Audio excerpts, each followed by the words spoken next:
Calvin, should we start with Penny Mordaunt? This is somebody who used pregnant people rather than what we have been using for several millennia, mother. Yes, indeed. This non-gendered language is incredibly woke. On other issues, I don't think she is woke, but on this, she is compromised. Probably to do with her twin brother, who is an LGBTQ plus activist. Maybe that's something to do with it. But, she's also been at the dispatch box and said that trans women are women. Now, for me, that's a fundamental lie, because we know that trans men are men, trans men are trans men, and trans women are trans women. Women are women, and men are men. It's quite simple. A woman has two X chromosomes and is an adult human female. Anyone that cannot say that fundamental fact cannot lead the country, because if they lie about that, what else might they lie about? But I am pleased to see, Colin, that Jeremy Hunt didn't make it into the next round, because this is a gentleman that wanted to not only have vaccine mandates for COVID, but said that we should have vaccine mandates for the flu too, as in forcing people to take an ineffective vaccine without bodily autonomy or choice. That's a very dangerous precedent.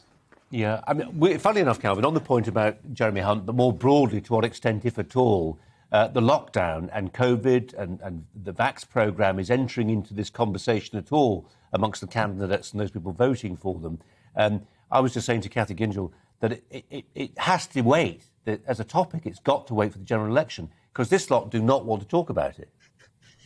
Oh, absolutely. I love Cathy, and I think she's spot on with a lot of these issues. But in regards to the vaccine mandates, I spoke to Kemi this morning, who said that she was against the vaccine passports. And she has voted in line with the government at times because she was a minister, and that's all about collective responsibility. But if she was a leader, she would not be anywhere near vaccine passports. So that's something that's important to recognise.